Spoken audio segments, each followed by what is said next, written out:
Hey, how about those three dots for Oh, more there we go. actions? Yep, Just started. Okay. There was a delay. All sounds good. See it now. right. Hey, we're good. We're in. Okay. All right. Well, welcome. I'm very excited to be able to offer our second Wellness Wednesday dialogue. I'm Teresa Michaelson, the director of the Counseling Center here at Embry-Riddle. I'm very excited to have Stacey join us today and talk a little bit about nutrition. So Stacey, I'll have you introduce yourself. Yeah, so again, I'm Stacey Scrabis, and I am the registered dietitian over at Embry-Riddle on the Daytona campus.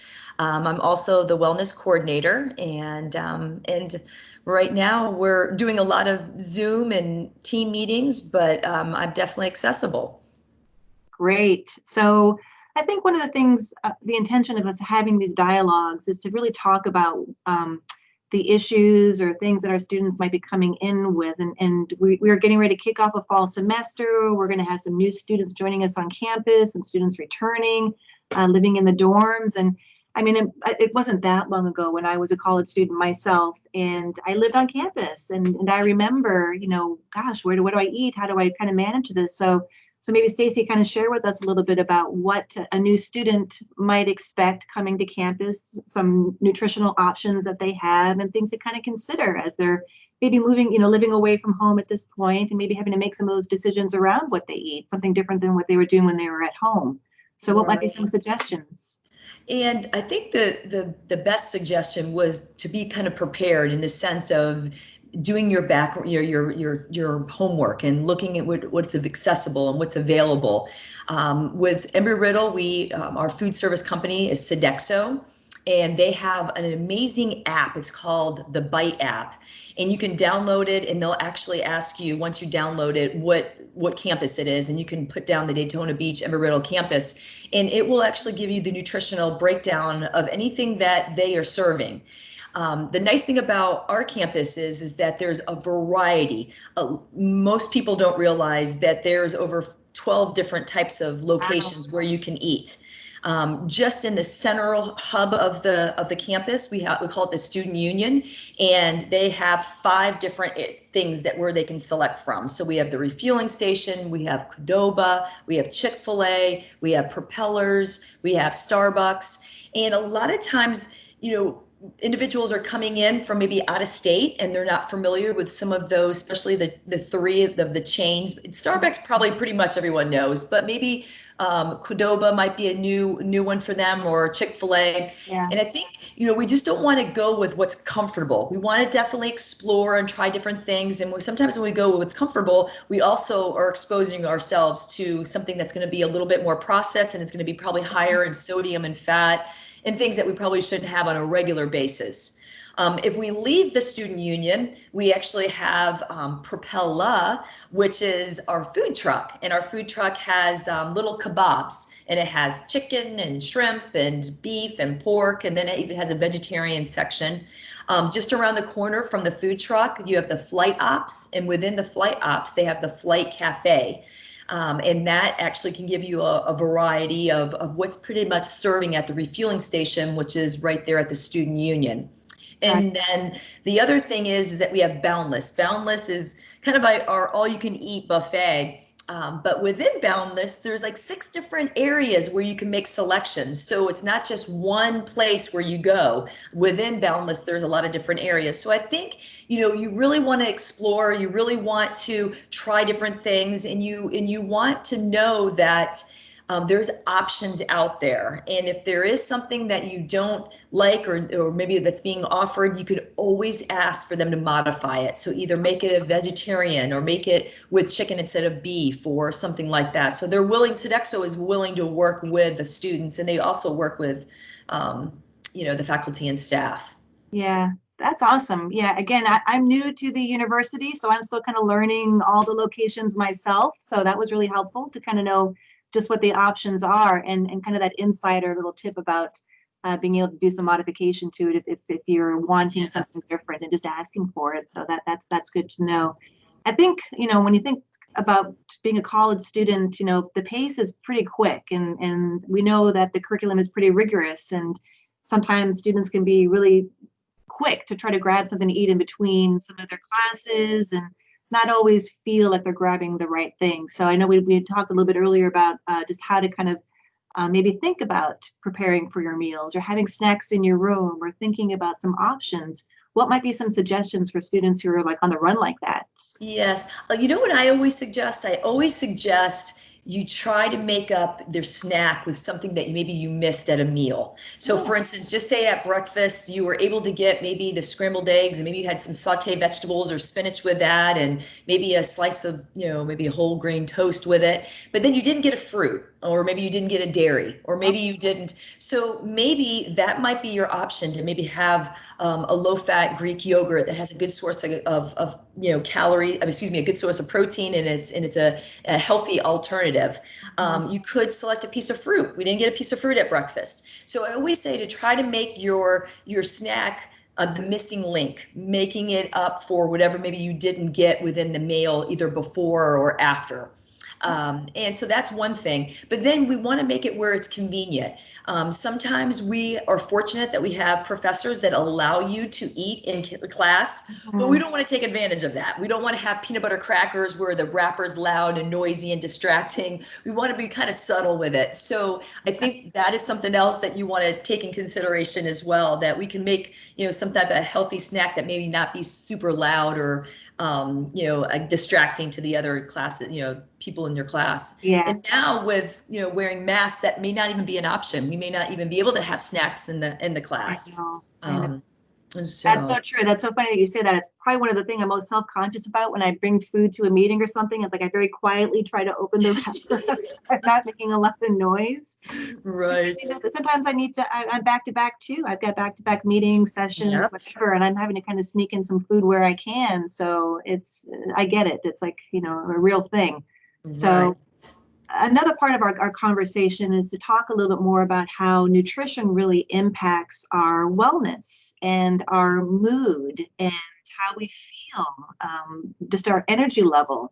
So maybe talk a little bit about how, the kind of food we eat is really important because it really does impact how we feel and our mood for the day. So maybe you can share more about that. Absolutely. You probably have heard the term, you are what you eat. And it is when we have a tendency to not maybe plan our meals and we have a tendency to grab more to go or do something that's more fast food, we're probably not going to feel as good and have as much energy. Lately, just because of all the stress and all, the individuals that are experiencing kind of being, not feeling themselves through all this pandemic, they've been doing a lot of research and a lot of push on probiotics. And they're saying how probiotics, we think of probiotics as we think of gut health.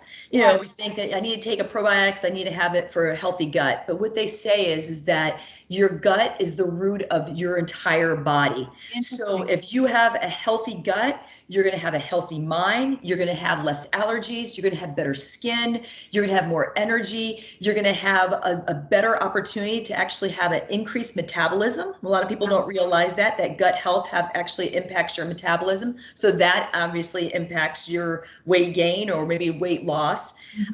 So I think that, trying to make it as simple as possible, that the more natural in the sense of the less contaminated a food is. And when I say contaminated, it could be, there's sauces or there's dressings or it's processed. The less something is processed and the more true, pure the form, the better it is for us. And so that might be more fruits and vegetables. That might be more whole grains for some. That might be, healthy, low-fat dairy selections. But the bottom line is that we want a variety. And we also want to make sure that we're not going a long period of time without eating either, because that can actually affect us just as much as if we eat too much. So I think that the key is really to focus on what is going to help us feel better about ourselves and feel better emotionally, spiritually, because it all has that type of impact, especially when we're under stress. So even if we weren't having to deal with what we're dealing with right now with the pandemic, I mean, like you said, being a college student is stressful. Some are working along with going to school. We have some, obviously, because we're Embry-Riddle, we have ROTC. We have some students that are student athletes. And so you're trying to balance, and like you had mentioned earlier, you're away from home for pretty much the first time in your life for a substantial period of time. So I think those are all factors that we have to take in consideration. So whatever we can do to our bodies to help alleviate some of that stress or alleviate, that feeling of not feeling complete, we want that to take place. Yeah, that's great. That's great information. So I think, the conversations that we continually have every day in the work that we do is just how important a holistic view of our wellness is. That it can't just be siloed into one particular thing like exercise or nutrition or mental health or spiritual wellness or all those things. They all coexist. And when one is being impacted, other things get impacted. So if our nutrition, if our diet is not sustaining us, it's not keeping us where it's maintaining our energy levels, it's helping our mood, then that's going to impact other things like our inability to sleep well, to have a good attitude, to not kind of sink into a depression. It even kind of helps alleviate anxiety. So we know that people can sometimes have allergies to certain types of food and not even know that, and have an impact on how they feel about things. Oh my goodness, absolutely. Yeah. So how can a student learn more about this, and what are some things that if somebody is kind of struggling or even kind of getting on a routine?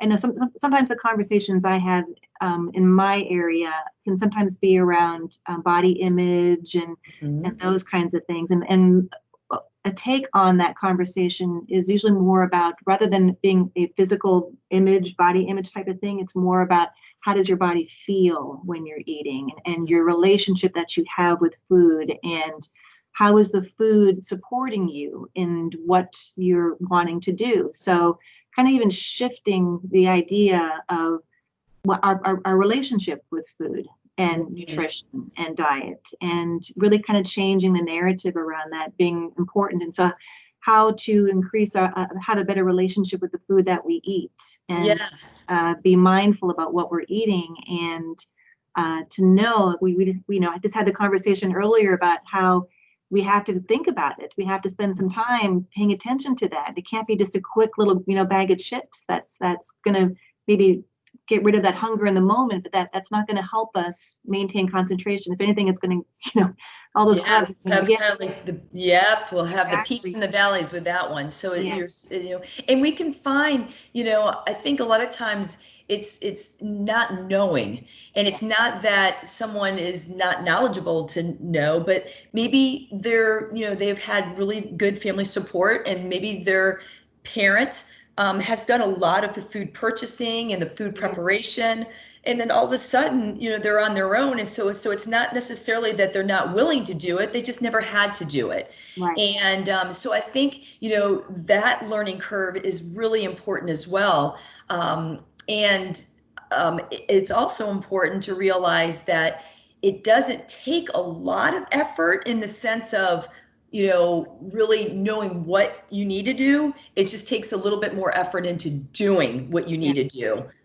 So I agree with that. Yeah. And another thought that I kind of had too, is that we have a very large amount of students that are international students. And so American food is very different than a food of another culture. And so even that transition from being used to eating a certain type of food that's very culturally orientated to now having to eat American food, what that shift is like. And so, like you said, learning a bit more about what, an appropriate diet might be that's really going to help fuel them, and having to kind of make that change. So that feels important. And I have experienced that as well. And so when I work with students, a lot of times if I'm working with international students, I ask them. It's interesting. They know some of the little local places. And so I have a list, and that's something that I typically would give to a student that would come and see me, but that's something I could always email or I can post on the website. But I have little areas of little grocery stores, little markets that are all specifically oriented to different ethnic backgrounds. That's awesome. And that way they know they can go there and they're going to get what they are used to, and they're not having to adapt adapt to, like you said, our American lifestyle here, which is completely different from what they're used to. Yeah. Yeah, that's great. All right. Well, thank you so much for your time. This has been great. I feel like I've learned a lot about just, some additional resources. And I know this is an interest area of mine, valuing the importance of nutrition to my own mental health and care. So I appreciate you, and I appreciate the work that you do with our students. And it's great. So I know we have one participant. I don't know if anybody had any questions or anything that would be helpful at this point. So I'll just give a moment to kind of open up for any questions. Hello, everybody. My name is Tommy Liang, Program Manager, Career Services, Daytona Beach Campus. It's not really much of a question, but more so comments. I think this was an excellent webinar slash presentation from both Dr. Teresa as well as Stacey. Nutrition is very important. It's intertwined with all facets of one's life when it comes to emotions, the mood, energy levels, all of that as well. And just even a side comment to that, when I was an 18, 19-year young student at UF, I would be the one to eat a Panda Express twice a day, every day. So at least 14 meals of Panda Express for every week throughout the academic calendar. And to be honest, I was quite fine with that, but that's because my schedule of walking and a lot throughout campus, to club meetings, to campus events, to classes, of course. But now I find out, now as being 28, it's kind of different for me now. I'm more so working from home. I'm not as active as I used to be. And definitely working from the office as well. I can't walk around as much. So it's definitely different. So the past few years, I did take and I'm okay to disclose this over the internet, of course. I did take a lipid panel test over almost 3 years ago. And I noticed that my triglycerides were pretty high, but they were still in the normal range. So I'm doing better about that, just eating more healthy, more whole grains, as Stacey mentioned, as well as more fruits and vegetables as well. I'm going to the grocery store more often nowadays, more so once a week, twice a week. Well, sorry, not once a week. Once a week or once every 2 weeks, as well as taking omega-3 supplements as well to kind of help that heart, the lower triglycerides. So everything was pretty insightful as well. And I definitely encourage students to definitely vary up their diet, get a healthy, balanced diet around campus. Don't just go Chick-fil-A every day. Don't just go to Qdoba every day, but definitely check out that salad bar at the Maury Husseini Student Union. Go check out Boundless from time to time. Go check out Propellers as well. Even go off campus, or even if they have a kitchen to cook food at, that's even more fantastic. That's it. Thank you. Yeah, thank you, Tommy. You kind of said something there that resonated with me about when you're young, you kind of take for granted, the things that you don't really have to think about. And it's not till you get older when you realize that, time catches up with you and your habits tend to, become more aware of what's working for you and what's not. And so you recognize as you got into your 20s, life wasn't quite the same as it was when you were in college. And here I am, somebody who's almost ready to get, to be 50, and my diet is continually changing because it's having to adapt to my age and my activity level. And so that's one thing, again, I think Stacey and I had talked about earlier, is just that we have to continually be aware of how our lifestyles are changing, how our bodies are changing, what our needs are when it comes to our activity levels. So it's a constant kind of just thinking about it, but just as you would when you go to the dentist every 6 months to get your teeth cleaned, or as you go to the doctor and get a regular checkup. These are the things that we have to be mindful of. It's part of our health and wellness. We have to be thinking about it. It can't be an afterthought. It's got to be integrated into our daily routines. I completely agree. Yeah.